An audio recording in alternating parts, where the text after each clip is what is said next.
Hello and welcome to Noddy Baba YouTube channel once again. Noddy Baba YouTube channel में आने का बहुत बहुत शुक्रिया।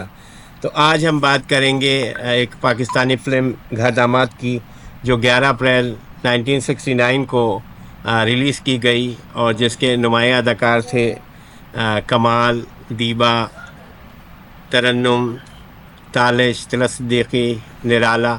और ये वो फ़िल्म थी जिसमें मुनव्वर सईद को पहली दफ़ा इंट्रोड्यूस किया गया था। और ये ज़ोहरा खानम प्रोडक्शन के बैनर तले बनाई गई फ़िल्म, जिसके फ़िल्मसाज़ थे मोहम्मद असद मसीह साहब। और ये अपने वक्त काफ़ी मशहूर हुई और इसने 35 हफ़्ते तक चल के सिल्वर जुबली की। इस फ़िल्म में कमाल का डबल रोल था। उस ज़माने में ये कहा गया कि ये पड़ोसी मुल्क की 1967 की बनने वाली फ़िल्म राम और श्याम से मुतासिर होकर बनाई है, जबकि ऐसा नहीं था। उसकी कहानी बिल्कुल मुख्तलिफ थी।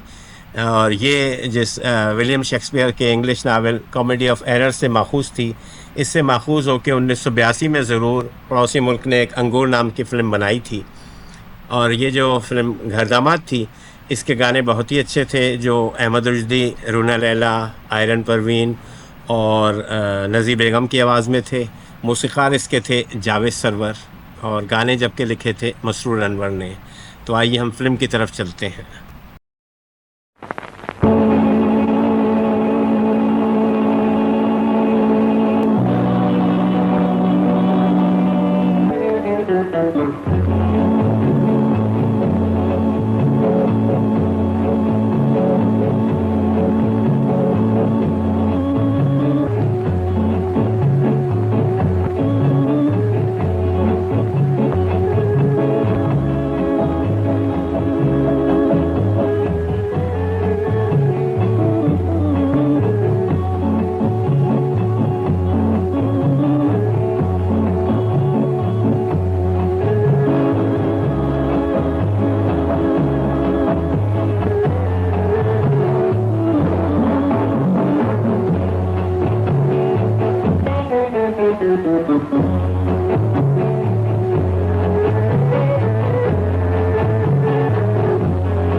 भाईजान, आप तो अच्छी तरह जानते हैं, निघत बेटी को हमने शहजादियों की तरह पाला है।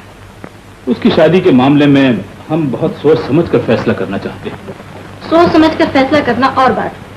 आपको तो कोई रिश्ता पसंद आता ही नहीं। आप तो अच्छे से अच्छे रिश्ते में भी कोई ना कोई ऐप जरूर ढूंढ लेंगे। कैसी बातें करती हो बेगम? हम तो सिर्फ ये चाहते हैं कि लड़का अच्छे खानदान से हो, लेकिन गरीब हो ताकि हमारे ही घर में रहे और निघत से जरा दब कर रहे। आखिर मैं भी तो निघत का मामू हूँ। अपनी भांजी के लिए कोई गलत रिश्ता नहीं ला सकता। अकबर गरीब भी है और शरीफ भी, बेहद सादा और निहायत फमाबरदार लड़का है। जब लड़के में ये सब खूबियां मौजूद हैं, तो फिर आप हाँ क्यों नहीं कह देते? ये सब कुछ ठीक है, लेकिन उसके वालिदैन और उसके रिश्तेदारों के मुतालिक जानना भी तो जरूरी है। इस मामले में वो बेचारा बहुत ही बदनसीब है। सन 47 में वो 10 साल का था कि उसका बाप मारा गया। उफ, क्या उसकी माँ और बहन भाई भी? उसकी माँ और उसका भाई फसादात के हंगामों में पाकिस्तान पहुंचने के बाद उससे बिछड़ गए। खुदा जाने अब वो जिंदा भी है या नहीं, लेकिन वो उन्हें अब तक तलाश करते ही रहता है।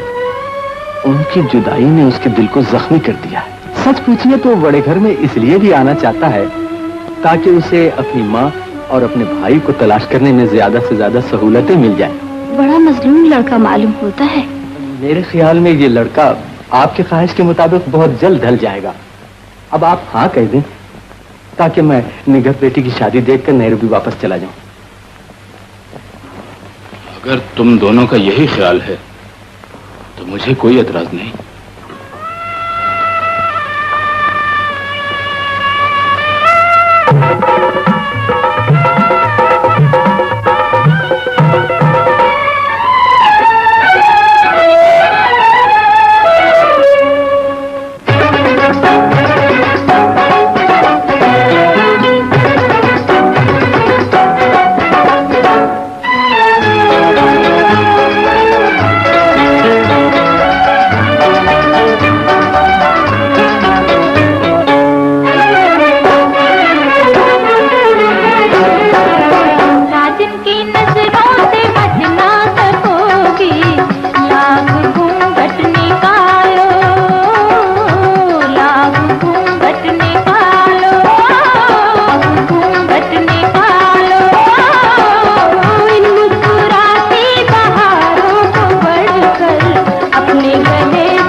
नासिर भाई, कितनी दफा मना किया है कि अलमारी में छुप कर ना बैठा करो।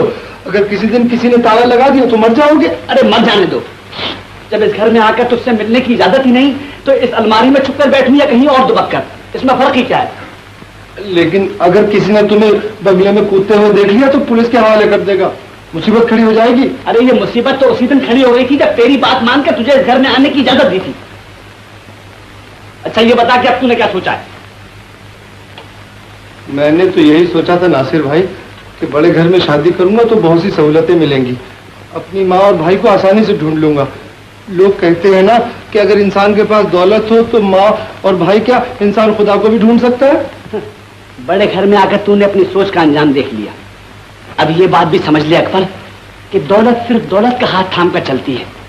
छोटे लोग बड़े घरों में आकर और छोटे हो जाते हैं। अब मेरी बात मान ले और ये घर छोड़कर हमेशा के लिए चला जा। नहीं नासिर, अभी नामुमकिन है। मुझे अपनी बीवी से बहुत मोहब्बत है, मैं उसे धोखा नहीं दे सकता। ये भी अच्छी खुशफहमी है। अबे कोलू के बैल, वो तुझे सैंडल के बटन से ज्यादा कुछ नहीं समझती है और तू उसे बीवी कह रहा है। आहिस्ता आहिस्ता सब ठीक हो जाएगा। तू निकट बहुत अच्छी हो गई है। आज इसने मुझे टेलीविजन देखने की इजाजत दे दी, कल मैं उससे कार की चाबी भी मांग लूंगा, फिर अपनी माँ और भाई को ढूंढने के लिए दूर दूर तक जा सकता हूँ। जैसी तेरी मर्जी, लेकिन इतना जरूर कहूंगा कि 20 बरस के खोए हुए भाई का मिलना नामुमकिन सी बात है, और अगर वो कहीं मिल भी गया तो पहचाना ही नहीं जाएगा। ये मुश्किल काम नहीं है नासिर, तू ये भूल जाता है कि वो मेरा जुड़वा भाई है। अगर वो मुझे मिल जाए तो मैं उसे जरूर पहचान लूंगा। मैं उसे यकीनन पहचान लूंगा। छोटे सरकार, कौन? शादी की सालगिरह मुबारक हो। डिप्टी साहब ने आपके हिस्से की मिठाई यहीं भेजी है और उन्होंने कहा है जब तक मेहमान घर में हैं आप इसी कमरे में रहें। आज मेरी शादी की सालगिरह है फैजू बाबा, फिर इन खुशियों के दरवाजे मुझ पर क्यों बंद कर दिए गए? ये बड़े लोगों की बातें हैं सरकार, भला मैं क्या जानूं। बड़े लोगों की बातें जानना ही चाहते हो तो आज मेरे साथ आओ फैजू बाबा। आज मैं भरी महफिल में अपने दिल के जख्म दिखाकर इन बड़े लोगों को आईना दिखाऊंगा। आपके दामाद नजर नहीं आए। डॉक्टर ने उन्हें आराम करने का मशवरा दिया है। क्यों? उन पर दिमागी दौरा पड़ता है।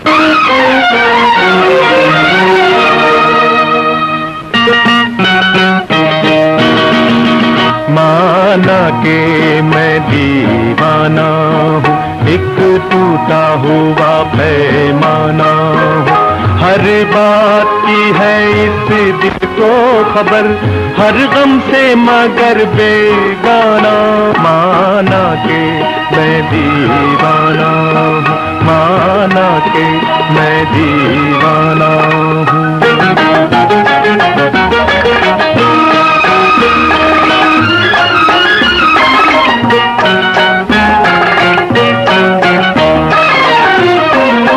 हर हाल में खुश रहना सीखो, हालात ने समझाया है मुझे। ना अपनों से है मुझको गिला, ना गैरों से शिकवा है मुझे। मैं एक हकीकत हूँ लेकिन दुनिया के लिए अफसाना हूँ। माना के मैं दीवाना हूँ, माना के मैं दीवाना हूँ।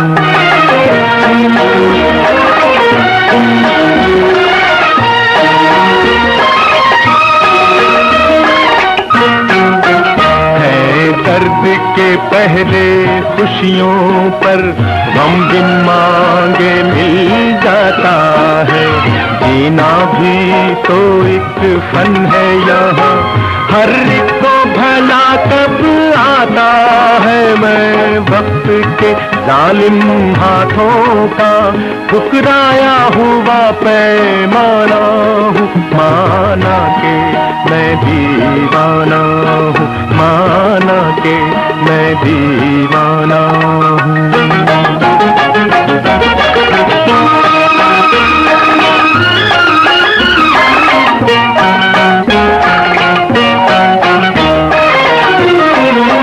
क्या गम है अगर इस महफिल में से दूर हूँ मैं। कहने को बहुत कुछ है लेकिन चुप रहने पर मजबूर हूँ मैं। जो अपनी आग में जलता है मैं ऐसा एक परवाना हूँ। माना कि मैं दीवाना हूँ, एक टूटा हुआ पैमाना हूँ। हर बात की है इस दिल को खबर, हर गम से मगर बेगाना हूँ। माना के मैं दीवाना हूँ, माना के मैं दीवाना हूँ।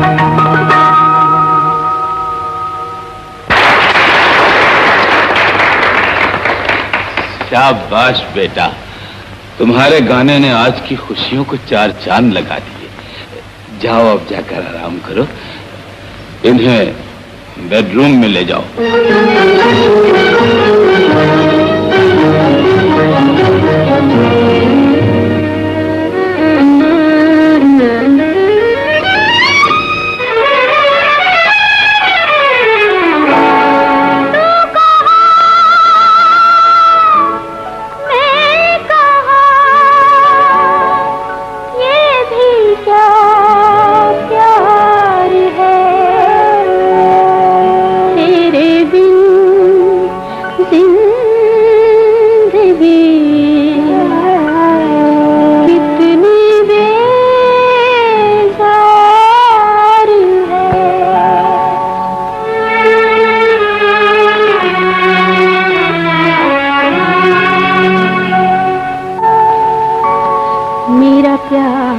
पुकारे आ सजना, मेरा प्यार पुकारे आ सजना, मेरे दिल को न यूं तड़पा सजना, मेरा प्यार पुकारे आ सजना।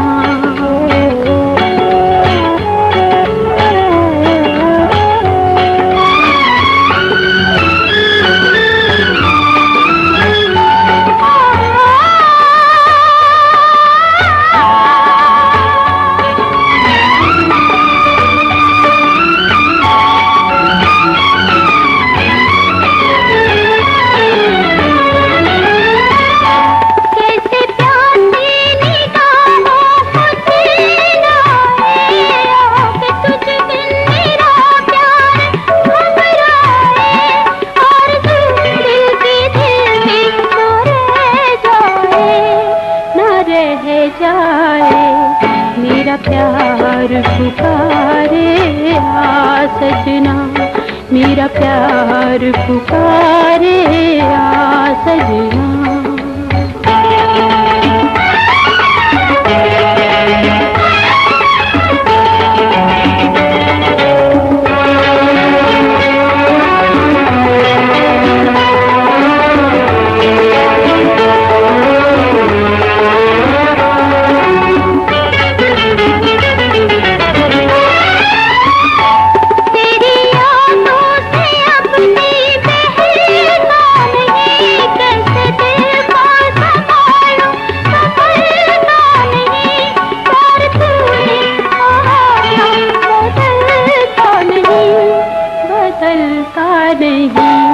मेरा प्यार पुकारे आ सजना, मेरा प्यार पुकारे आ सजना, मेरे दिल को यूं तड़पा सजना, मेरा प्यार पुकारे आ